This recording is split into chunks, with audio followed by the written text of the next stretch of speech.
All right, let's get right into it. Today we are going to unpack a truly fascinating and, honestly, a highly complex legal conflict that's currently unfolding between Linzhou authorities and a movement known as Lifechanyuan.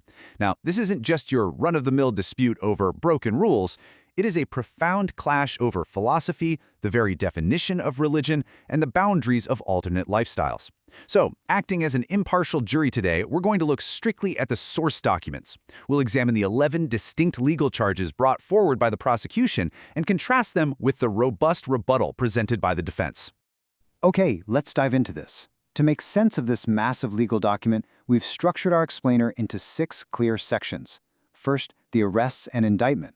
Then, ideology and belief, followed by lifestyle and property, organization versus free association, social impact claims, and finally, we'll look at the core legal argument.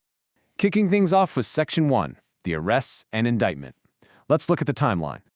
So, rewinding to July 2025, Linzhou authorities initiated the arrest and detention of dozens of Lifechanyuan members. Fast forward to June 2026, and the Linzhou court handed down some pretty significant sentences.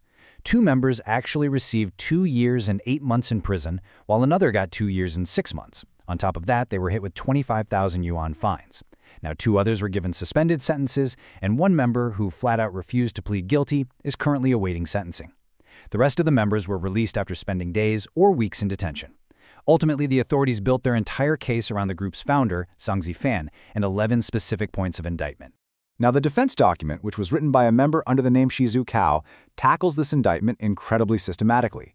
They don't just throw their hands up and say, "We are innocent." Instead, they literally deconstruct each of the 11 charges using 4 distinct dimensions: facts, legal principles, logic, and their own Chanyuan theory. These 4 pillars essentially serve as their primary weapons to pull apart the prosecution's claims piece by piece. Moving right along to Section 2, debating ideology and belief. Here's where the philosophical clash really starts. The prosecution points the finger at materials created by the founder, specifically things like the X-Fang corpus, and they label them as superstitious fabrications that distort major world religions like Christianity, Buddhism, and Taoism. The defense, however, they counter that integrating religious and scientific thought isn't a crime. It's just a transparent philosophical synthesis. They argue that, hey, nobody holds a legal monopoly on religious interpretation. And comparing their work to traditional doctrines, they say it's really no different than Plato or Marx building upon the ideas of their predecessors. To the defense, this is simply an exercise of free speech and academic exploration, absolutely not criminal superstition. And the clash deepens even further when we look at the figure of the founder himself. The indictment claims Zhang Zifan deified himself and actively spread dangerous doomsday rumors. Well, the defense pushes back hard on this factual claim.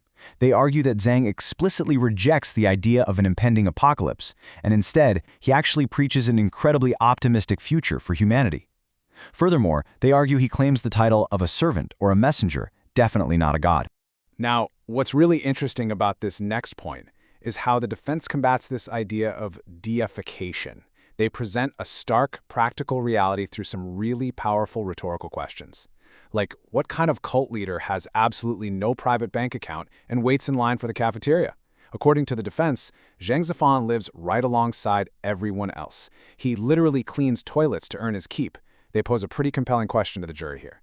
Does this sound like the behavior of someone demanding absolute godlike worship? So we have this stark contrast in how the group's ideology is interpreted. But what happens when these abstract, high-level philosophical concepts leap off the page and translate into highly controversial day-to-day living? That brings us to Section 3, lifestyle and property disputes.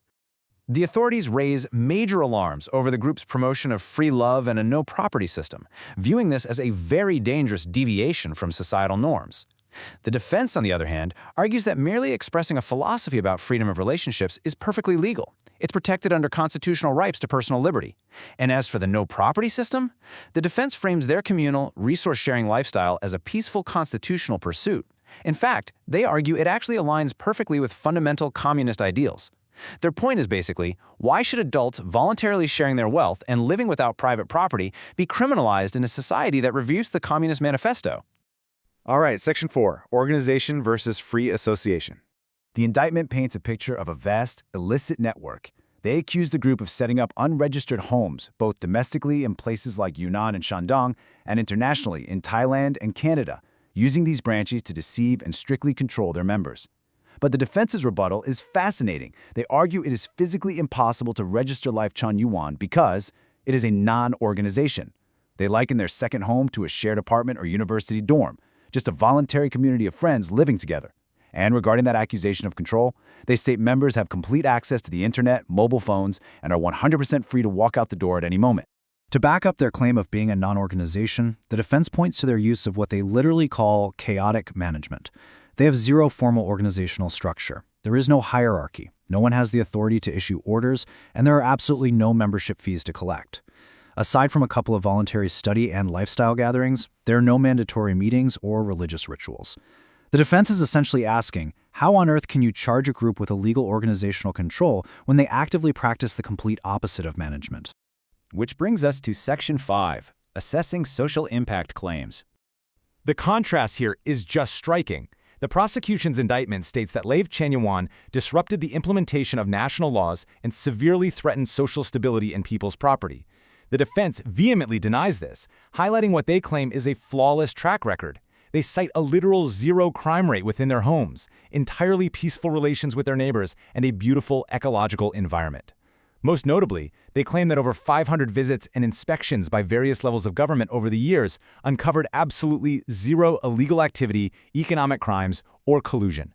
Not a single one. And finally, Section 6, the core legal argument. And this brilliantly illustrates the absolute crux of the defense's frustration. They accuse the prosecution of employing what they call the unknown equals fallacy. The defense argues that just because the authorities do not understand their complex integration of philosophy, science, and communal living, they immediately label it as illegal superstition. They compare this legal tactic directly to the Middle Ages Inquisition punishing early astronomers just for suggesting the Earth revolved around the sun. The central thesis of the defense's document is that the indictment completely abandons the modern legal standard of the presumption of innocence. They argue the authorities worked backward here.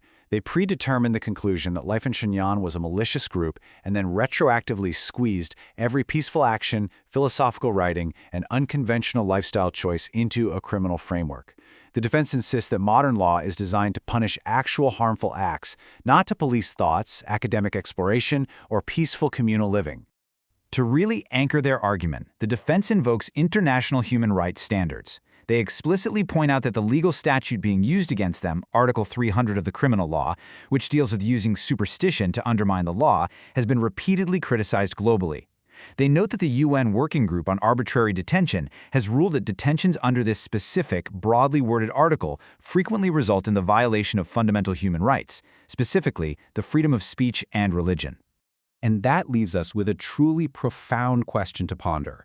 You see, the line between a protected alternative way of living and a perceived threat to social order can be incredibly blurry, depending on who is interpreting the law. So when exactly does a voluntary, unconventional lifestyle cross the line from a constitutional right into a criminal offense? It's a debate that really challenges our definitions of freedom, religion, and the law itself. Thanks so much for joining me for this explainer, and we'll see you next time.